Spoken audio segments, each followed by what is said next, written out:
बिस्मिल्लाहिर्रहमानिर्रहीम। अस्सलाम वालेकुम। इब्तिदा रब्बुल इज़्ज़त के नाम से जिसने जान दी जहान दिया और दरूद व सलाम मोहम्मद वाले मोहम्मद पर। आईएनएन के साथ नासिर नकवी हाज़िर खिदमत है। नाज़रीन, एक नहीं दो नहीं तीन ऐसी शख्सियात जिनको जान के लाले पड़ गए। गिरफ्तारियों का मसला, कहीं नैब है, कहीं एंटी करप्शन है। ये तीन अफराद कौन है, बड़े अहम है। एक के लिए तो छापे पे छापे पड़ रहे थे, आप तक बात पहुंच गई, बड़ा बात का बतंगड़ बना।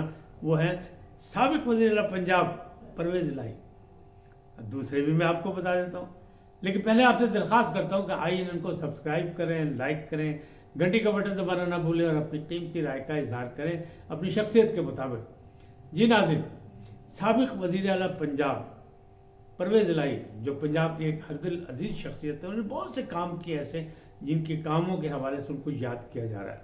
लेकिन अब वो तहरीक इंसाफ में हैं, उसके सदर हैं और उनकी गिरफ्तारी के लिए छापे मारे गए ज़हूर इलाही रोड पे। तो वहाँ जो कुछ हुआ वो तो सबके सामने आ चुका है, लेकिन अभी तक मुअम्मा हल नहीं हुआ कि आखिर ये हुआ क्या था। कहने वाले ये बता रहे हैं, बल्कि चौधरी सालिक ने कहा कि पाजी ये मामला बाहर का नहीं सी, एक घर का भी सी। यानी उन्होंने इशारा किया है कि कुछ लोगों ने जानबूझकर परवेज इलाही के गिरफ्तारी के लिए आने वाली जो फोर्सेस थी उनका रुख जो था वो चौधरी शुजात के घर की तरफ मोड़ दिया। यानी चौधरी सालिक जिसमें जख्मी हुए और उनके भाई शाफिज जख्मी हुए, तो वो जानबूझ के किया गया। वो कहते हैं ये काम बाहरों नहीं होया, ये काम घरों होया। ये भी हो सकता है, अब तहकीकात हो रही हैं और चौधरी शुजात साहब ने कहा है सब्र और तहम्मुल का मुजाहरा करें, बच्चों से कहा, और उन्होंने कहा इंशाअल्लाह इसकी तहकीकात होगी और असल लोगों को हम सजा दिलवाएंगे। ताहम परवेज इलाही ने इल्ज़ाम लगाया कि सारा किया धरा निगरान वज़ीर आलम मोहसिन इलाही का है, जो चौधरी बरादरान के दामाद हैं। अब देखिए इल्ज़ाम सारा सब चीज़ें मुड़ मुड़ा के घर पे आ रही हैं, तो ये मामला कैसे हैं। लेकिन एक और कौन है, एक है उस्मान बुज़दार, मासूम वज़ीर आला, जो वसीम अकरम प्लस थे इमरान खान के, जिनके बड़े कारनामे हैं। उनके पीछे भी नैब चढ़ गई है, एंटी करप्शन वाले आ गए हैं, हाजिरी पे हाजिरी हो रही है, जमानतों पे जमानतें हो रही हैं। और आज परवेज इलाही साहब ने भी लाहौर हाई कोर्ट में नमूदार होकर जमानत करा ली। लेकिन इससे पहले नथ हाउस गुजरात में भी छापा पड़ा, वहाँ भी मुलाजमीन को भी पकड़ा गया, घर में तलाशी भी हुई, बहुत कुछ हुआ। चौधरी वजाहत के घर भी तलाशी हुई, वहाँ भी, लेकिन परवेज इलाही नहीं मिले थे। इतलात ये थी कि परवेज इलाही चकवाल के करीब कहीं थे, जहां वो दवाखाना फैज़ आलम से कोई नुस्खा लेने गए थे जान बचाने के लिए, और अपनी जान के लिए, क्योंकि उनकी जान के भी लाले पड़े हुए इस वक्त। तो पुलिस एहलकार उन्हें गिरफ्तार करना चाहते हैं। बहरहाल आज वो लाहौर हाई कोर्ट गए और उन्होंने जमानत करा दी। अच्छा, आज लाहौर हाई कोर्ट में इमरान खान भी गए थे।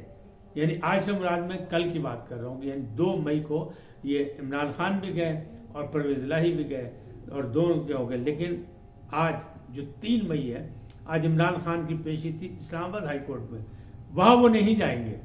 मतलब जाहिर है जी भाजी, उन रोज रोज नहीं जाया जाता। 150 मुकदमात हों, फिर वो कह रहे हैं कि 12 तो दहशतगर्द के मुकदमा सिर्फ लाहौर में है, तो मैं आऊँगा, सामना करूँगा, भागूंगा नहीं, देखूंगा, सब कुछ होगा, लेकिन इस अंदाज में नहीं। यानी कितने ना कितने फिर इस्तना मंगन ना कि नहीं भाजी आज नहीं, कल आ जाएगा, परसों आ जाएगा। ये उनकी पुरानी आदत है, और इस अंदाज में वो इस्लामाबाद हाई कोर्ट आज पेश नहीं हो रहे। अच्छा, बहरहाल जो कुछ भी है वो बात आगे चलते हैं, बात करते हैं वही वज़ीर आला। और तीसरी शख्सियत कौन है जिसके पीछे एंटी करप्शन चढ़ गई है। पहले तो 2 वज़ीर आला हो गए, उस्मान बुज़दार और परवेज इलाही, और दोनों के पीछे जो है वो करप्शन की जो है मुकदमात हैं, और दोनों के पीछे पुलिस चढ़ी हुई है और दोनों ने जमानतें कराई हैं। और कोशिश उनकी यही है कि किसी तरह मुकमुका हो जाए तो जान छूट जाए। लेकिन ऐसा लग रहा है कि मौजूदा हालात में जान नहीं छूटेगी, इसलिए कि अब तो दो बदू लड़ाई चल रही है। और ये जो है इलेक्शन साल जो है मुकम्मल हो रहा है, 5 साल जो था वो असम्बली मुकम्मल हो रही है। इमरान खान के कहने पे उन्होंने असम्बली तोड़ी, वरना तो परवेज इलाही बड़े मौजों में थे, और परवेज इलाही खुद चाहते भी नहीं थे कि असम्बली तोड़ दी जाए। उन्हें पता था कि सब कुछ होगा। ताहम सियासत में चूँकि कोई चीज़ हतमी नहीं होती, लिहाजा परवेज इलाही ने इमरान खान साहब का मुतालबा मान लिया, असम्बली तोड़ दी और फिर KPK भी तोड़ दी। अब जो आगे बात चली, मामला वहाँ ख़राब हुआ 90 दिन पे। आईन और कानून कहता है 90 दिन में इलेक्शन होने चाहिए। पंजाब में मसला बना, लेकिन KPK की बात नहीं की, क्योंकि पंजाब बड़ा सूबा था, इनका ख्याल था कि पंजाब में काबू करें फिर आगे चलेंगे। और पंजाब में काबू नहीं हो सका क्योंकि इलेक्शन नहीं हो सका। और ये नज़र आ रहा था कि ऐसा इलेक्शन नहीं होगा, यहाँ बहुत से मसाइल हो गए क्योंकि गैर मामूली हालात हैं तो गैर मामूली फैसले भी होंगे, उसमें ये इलेक्शन नहीं हुआ। अब KPK की भी बात वो कर रहे हैं, वो कहते हैं मैं जाऊँगा सुप्रीम कोर्ट, इमरान खान साहब कह रहे हैं, और मैं इलेक्शन मांगूंगा। अगर ये 14 मई को इलेक्शन ना हुए तो मैं इलेक्शन मांगूंगा, पंजाब का भी KP का भी। मांगने से क्या होगा, पहले मिल गया, पहले भी तो इलेक्शन ही मांग रहे हैं ना। उनका तो 1 पॉइंट एजेंडा और तो मामला नहीं, उनका ख्याल है इस वक्त वो बहुत पॉपुलर है, अजीम लीडर है, लिहाजा उनको 2/3 अक्सरियत मिल जाएगी। और अगर 2/3 अक्सरियत मिल गई तो फिर उन्हें एक और प्लान बनाया हुआ, जैसे बाजवा ने प्लान बनाया था, डॉक्ट्राइन था बाजवा डॉक्ट्राइन में कि जनाब 5 साल 10 साल 15 साल इमरान खान, लेकिन टूट गई तड़क करके।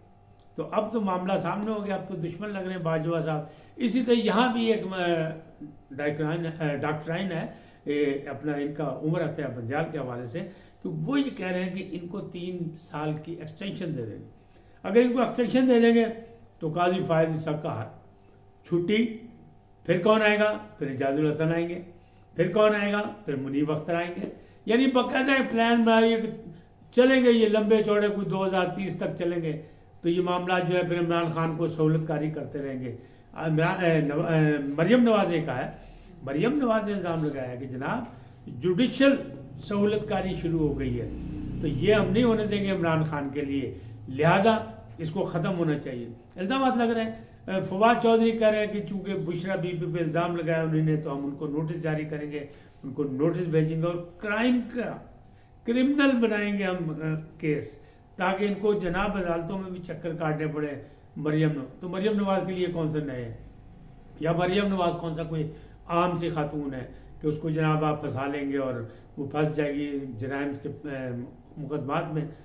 फैसला अदालत तक करना है, सामने वो जाएंगे, मुकदमात का सामना पहले भी किया है, कैद तो बद में भी पहले रहेंगे। सियासत में सारा कुछ चलता है, सियासत में अगर कोई कैद से डरता है तो वो सिर्फ इमरान खान है, तहरीक इंसाफ के लीडर, बाकी तो कोई नहीं है। आप ये देखें ना, वजह ये है क्यों ना डरे कि कोई पीछे नहीं जाता। इस वक्त अली जैदी जो है वो गिरफ्तार है, कौन गया पीछे उनके, और फिर आजम स्वाति के साथ जो कुछ हुआ तो कौन गया पीछे। चंद दिन से बातचीत हुई, उसके बाद फिर इस वक्त सिर्फ इमरान खान और सिर्फ इमरान खान। तो पार्टी सिर्फ एक लीडर से नहीं चलती। असद उमर साहब कह रहे हैं कि मुज़ाकरात में तो मसला ही कोई नहीं था, सिर्फ एक चिट दें, वो जाके हम अदालत में जमा कराया कि मुज़ाकरात हो गए कामयाब, असम्बली तहलील कर दें और इलेक्शन हो जाती। इतना आसान होता है मुज़ाकरात में? मुज़ाकरात तो होते ही इसलिए कि कुछ हमारी सुनो कुछ अपनी सुनाओ, फिर फैसला करें मिल के मुशावरत से, तो ऐसे तो नहीं होता। अब APC हो रही है, कल इस्लामाबाद में, आज ही हो रही है, बल्कि इस्लामाबाद में APC हो रही है नेशनल अवामी पार्टी की तरफ से। तहरीक इंसाफ ने इनकार कर दिया कि चूंकि आपका एजेंडा जो है उससे हमें इख्तलाफ है, लिहाजा हम मान नहीं आएंगे। बहरहाल ये मिल बैठने का एक बहाना था, जाना चाहिए, अपनी बात करनी चाहिए, फिर आप उठ के आ जाएं, अंडर प्रोटेस्ट आ जाएं कि चूंकि आप हमारी बात नहीं कर रहे हैं लिहाजा हम आ गए। लेकिन जाना चाहिए इसलिए कि देखें, जमहूरियत और पार्लिमानी निज़ाम को चलाने के लिए ज़रूरी है कि अफ़हाम तफ़हीम पैदा किया जाए। ममलकत के लिए और रियासत के लिए सारी चीज़ें ज़रूरी हैं। अगर आप देखें तो ये मामला जो आगे नहीं बढ़ रहे हैं और इसीलिए जो है कानून की बालादस्ती कायम नहीं हो रही।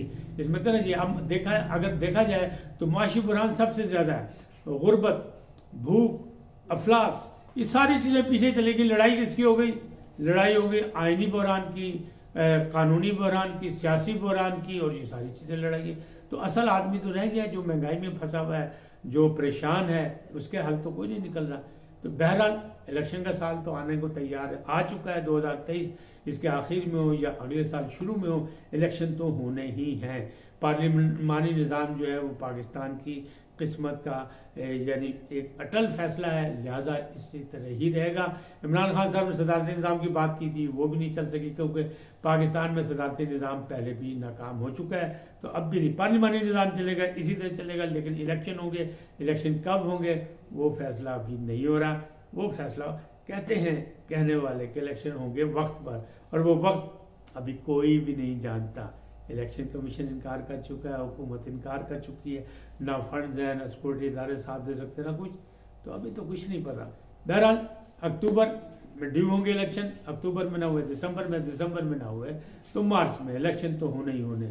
आज इतना ही, फिर मिलेंगे नए उन्वान के साथ, नए मौजू के साथ। जाते जाते आपसे दरखास्त INN को सब्सक्राइब करें, लाइक करें, घंटी का बटन दबाना न भूलें और अपनी कीमती राय का इज़हार अपनी शख्सियत के मुताबिक दें। अल्लाह आपको सलामत रखे। अल्लाह निगहबान।